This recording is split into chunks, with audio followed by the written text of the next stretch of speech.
Flosstube. It's Elisa with eCrafting in Colorado.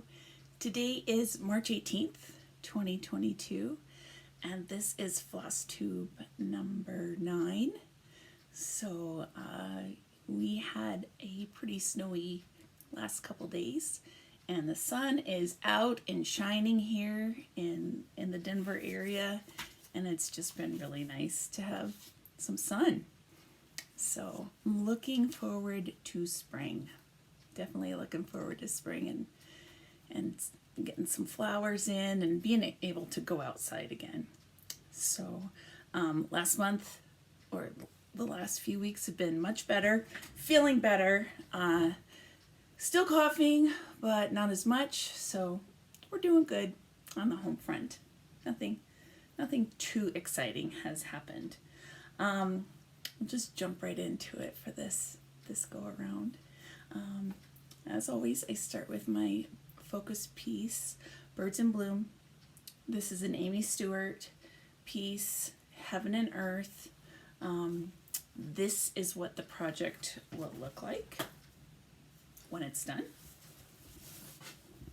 And here is where we are now. Oops, sorry, step back a bit here.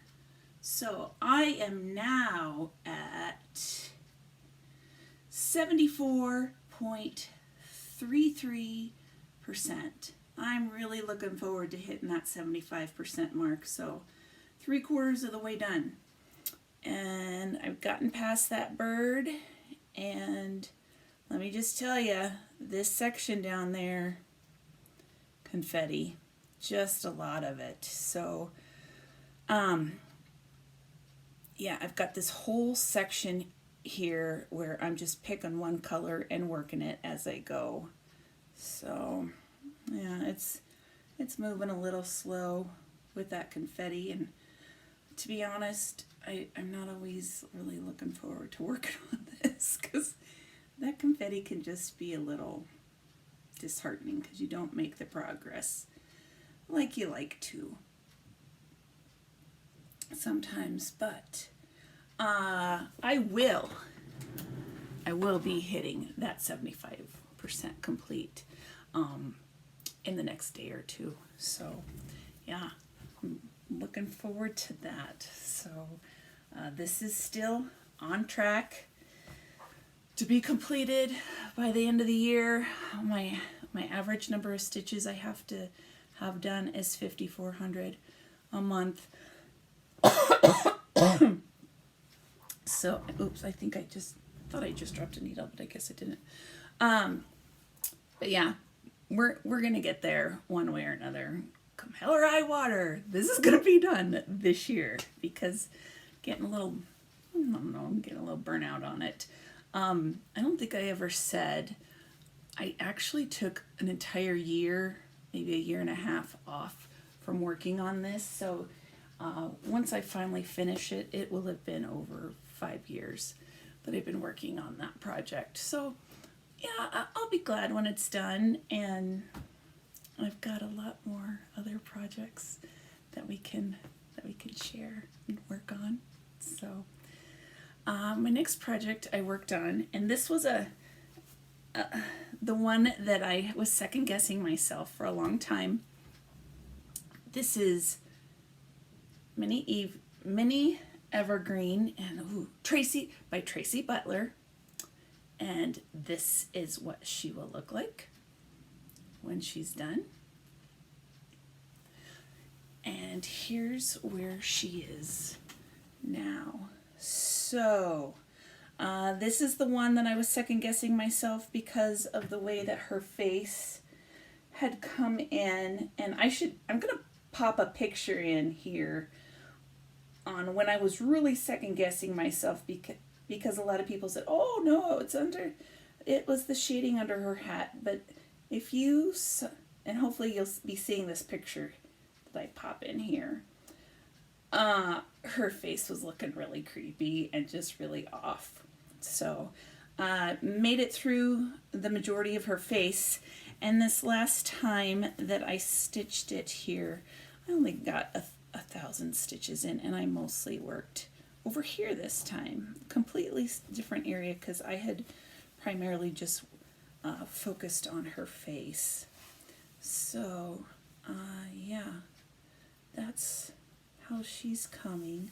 This one is on 18 count, 3/1 Aida, and this is now 42.29%. So, yeah, doing okay. Doing okay with this one. Now that I've gotten past her face. So,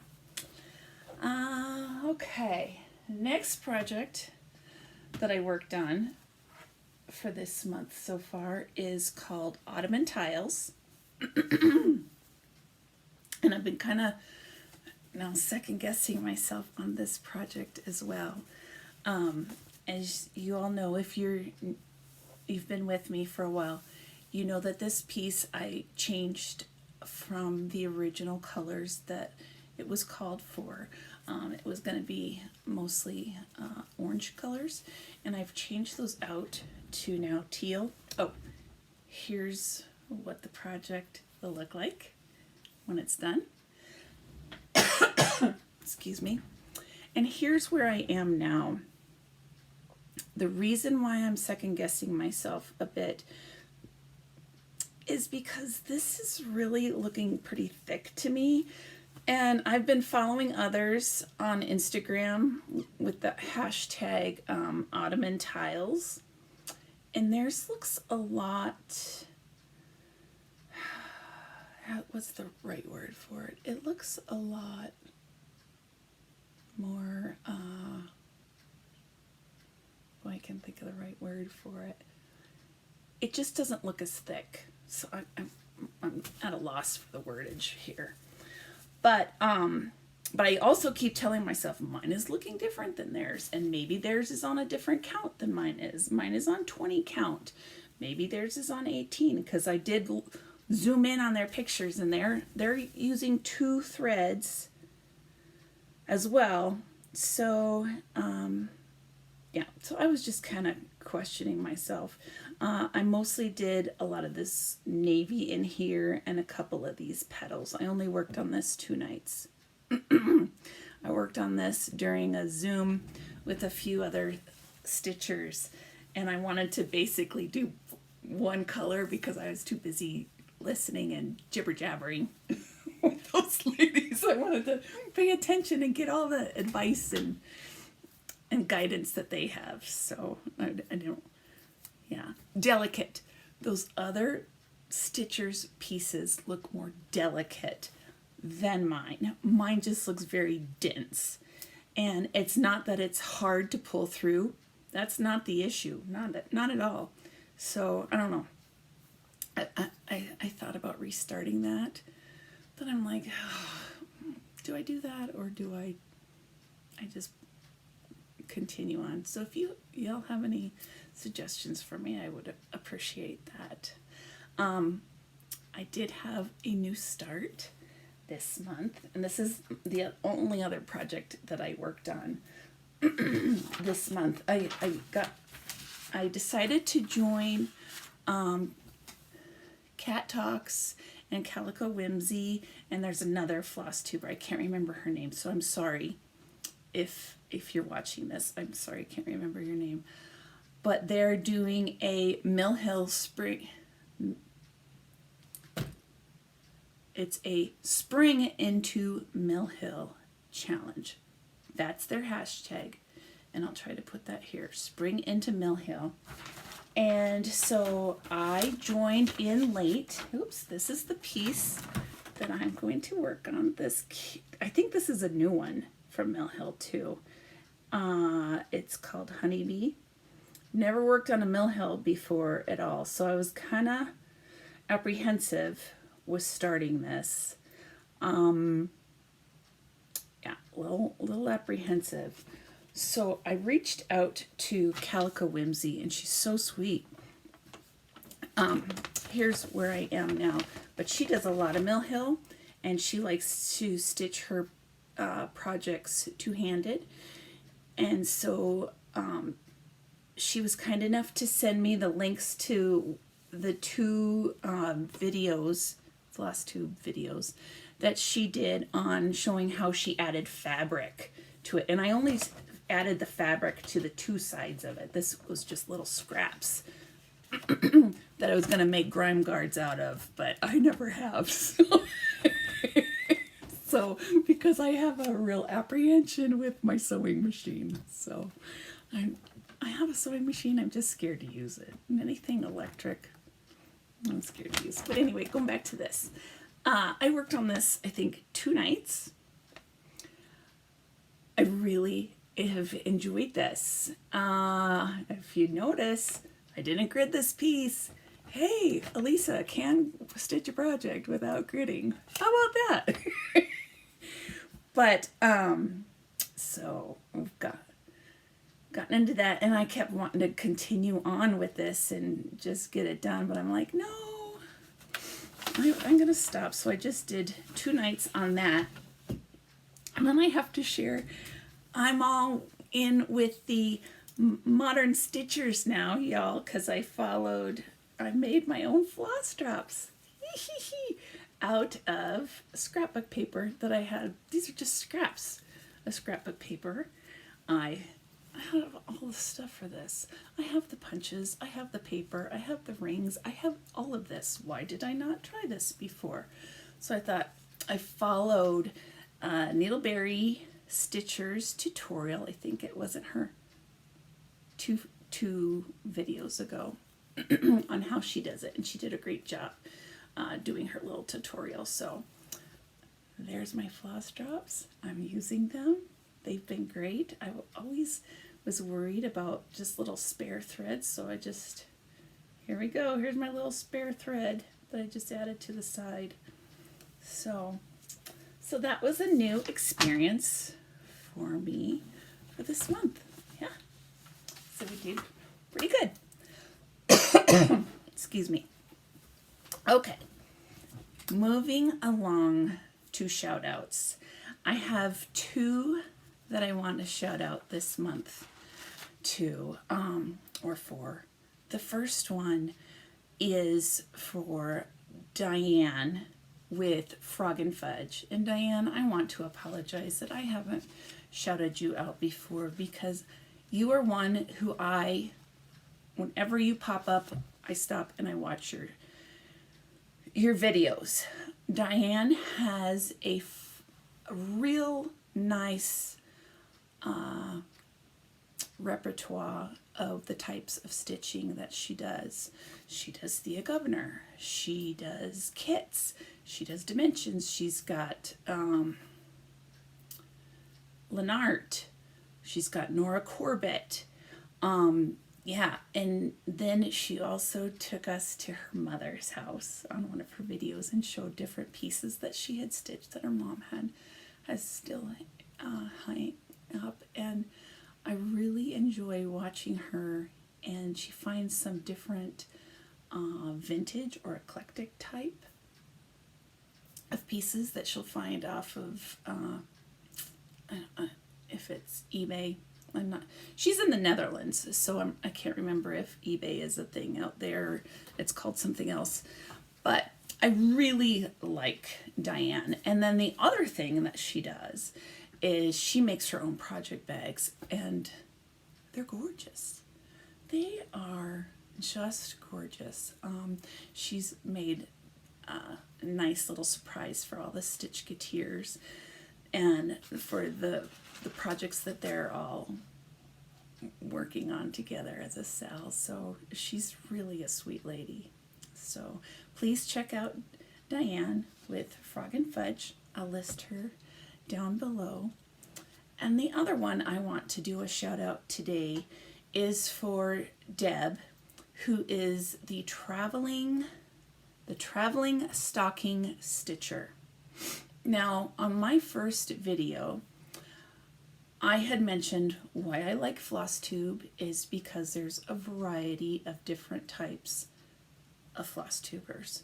I said, and this is my mantra, we don't have to like the same things, we don't have to stitch the same things, but we can appreciate the work that has been put into their projects.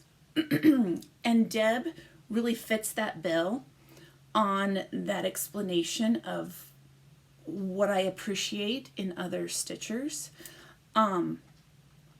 She's a new floss tuber, and she's only done 2 videos, but her last one, it was not a whip parade, because she mostly does fancy ladies, and fancy ladies do not attend a parade with clowns and floats and whatever. They attend a promenade with their fancy dresses. And so she's got a great sense of humor. So she dressed for the occasion, all blinged out, you know. But she mostly works on fancy ladies, Christmas stockings, and traveling pieces. Now, if you've watched my videos, you know I don't stitch any of that. Nothing like that. But what I appreciate about Deb is how she can go and transform different projects and make them her own. So I am a card maker. That's also another one of my hobbies that I make, and I wanted to kind of show you an example. So when a lot of times if I can't figure out a type of card, or I'm just kind of brain dead as to what I want to do creatively, card makers use something called a card sketch. So here's an example of a card sketch that I use. Okay, it's pretty much, here's the basic card. You got a triangle or a rectangle, you got a couple lines. And here is how I used this same design to make. I made 30 of these little notes to say, I'm missing you. So you take one thing and you make it your own. Okay, going back to Deb. Deb has taken a couple of patterns and made them her own in these fancy ladies. And when I saw that, it blew my mind. Blew my mind how she did this. Because it's one thing to just cut some papers or to draw something that's similar, but to do it with thread, completely different. Completely different. So she took one piece and she wanted to make it Christmas, because she makes a lot of her fancy ladies on Christmas stockings. But the pattern had a lady holding a wreath in her hand, and she wanted to call this piece Amaryllis, because there are amaryllis flowers in the winter, Christmas time. And she wanted that lady to hold the flower like this. She redid the hands on that. Do you know how hard that is to do? That's difficult. So she showed how she tried it and how she got the flower arrangement together, and then that wreath that she had previously had on that pattern, she used that and put it to another one and put it on a fancy lady's head as a floral wreath. Wow. Wow.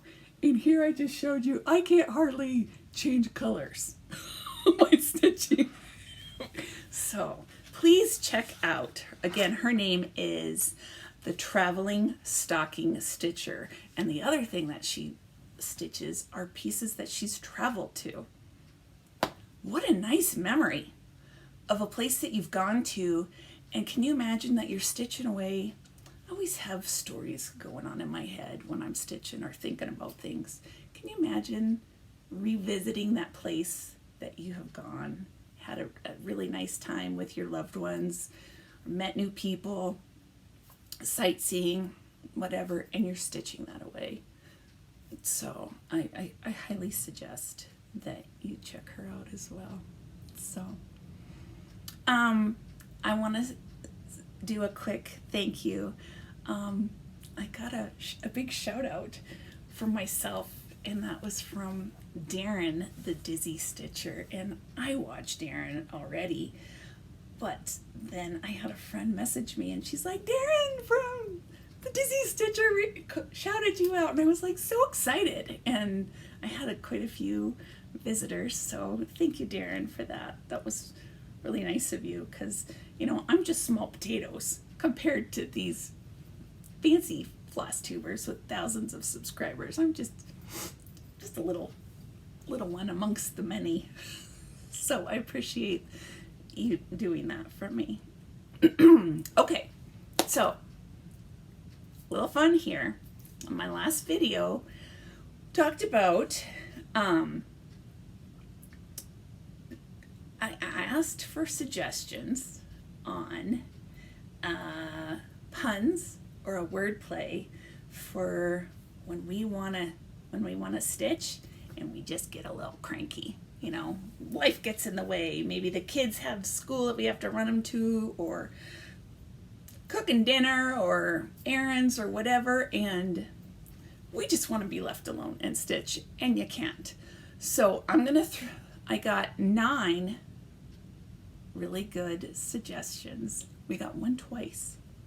So I will list these down below in the description, because I don't know how to do the wheel thing or anything like that.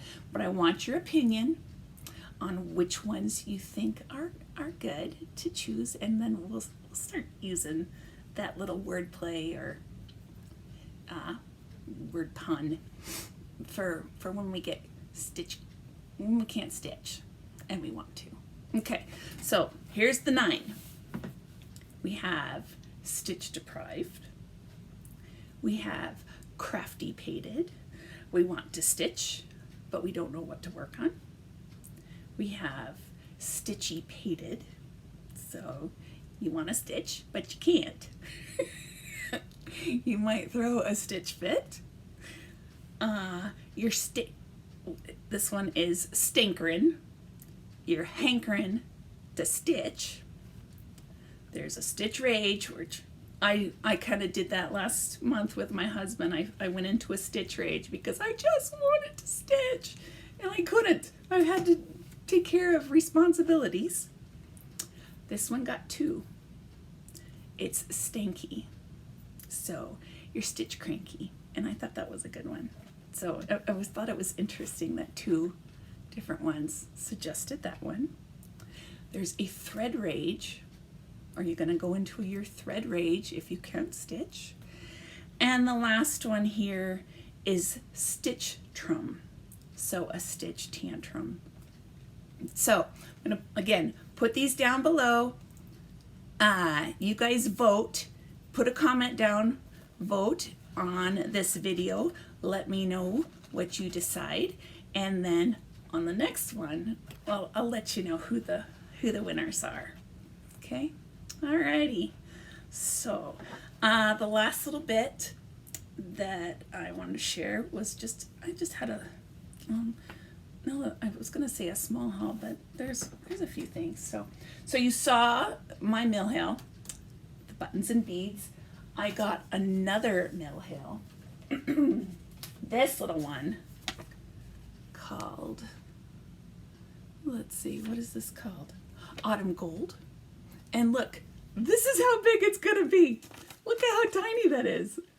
I'm like, oh my goodness. And you know what? I used to travel for work all the time. Why did I not know about these? These would have been perfect. Because I used to have to fly across the country for a one-day meeting.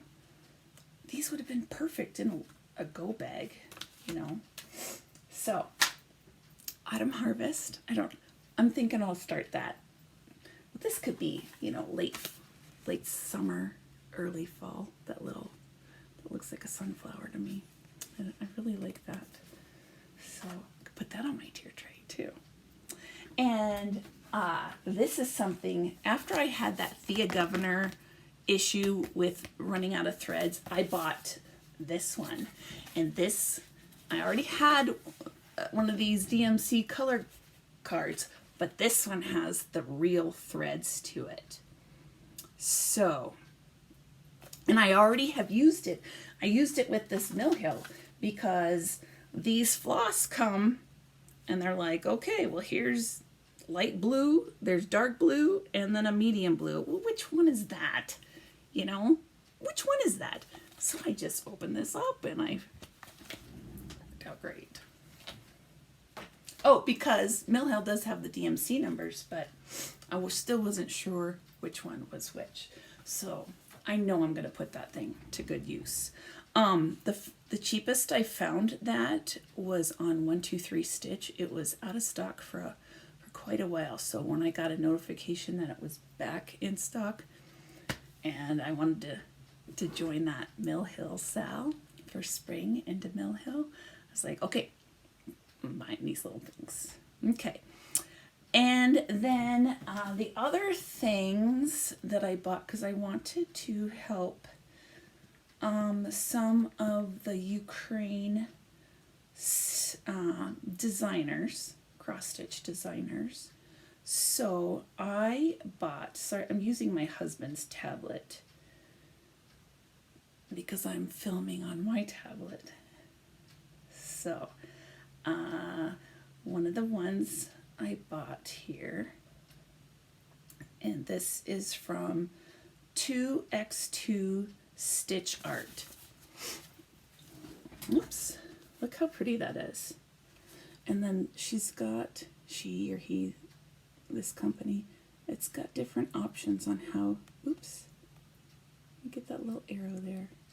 Look at how pretty that is. That red is really nice. The teal is really nice. And it looks like it just has two colors. That's another red one. And I know a lot of you like purple. So yeah, isn't that pretty? So this is called Sampler Cross Stitch Pattern Flower Cross Stitch Chart Tile Embroidery Sampler. It doesn't have a name on here. So yeah, this was really, got that. And then I got this one that I have had this one on my wish list for a long time. I didn't realize that it was a Ukraine designer, and this one's called Starry Sky Galaxy. So that's really pretty, like that. And she's got different options if you want it, I think, like the flowers are more reds and then green leaves and that kind of thing. And then this last one I got, this has been on my wish list for a long time. And this is by Tiana Handmade. And it's this Blue Poppies. And this piece, this picture doesn't do it justice. If you want to see this stitched up, check out the Stitching Moon in one of her early videos. She stitched this up and it's really pretty. Really pretty. Yeah. And then three more. I haven't bought them yet because they're in my cart. I was lazy. PayPal wasn't working for this Ukraine designer, so, and I was lazy and I didn't get my credit card out yet. It's Mika Stitch Design. And look at that cute little fall girl. Look at her pumpkin purse. That is just so darn cute. So we got this little pumpkin series magic doll. Okay, so there's that one. This one is adorable too. This little sunflower girl, super cute. And then this one, which I also think is just adorable, is this little Ukraine girl. So they'll work for the different seasons like I want to put out for the decorating my house. But yeah, I haven't bought these yet. As soon as I'm done with this, I'm going to, because I just was too lazy and hadn't got out my credit card yet. So Oh, and I bought one more, which isn't for the Ukraine designer, but you all have seen this one. I know y'all have. It's from the Stitching Mommy. I want to do the temperature tree next year.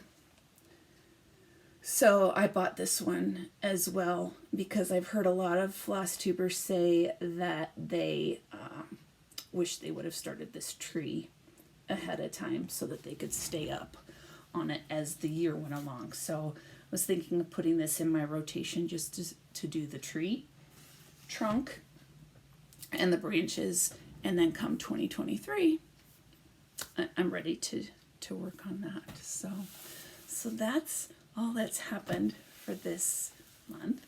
I appreciate you spending time with me today. I hope you all are well. I hope you all are safe, and hope you all take care. Thanks, Flosstube. Bye-bye.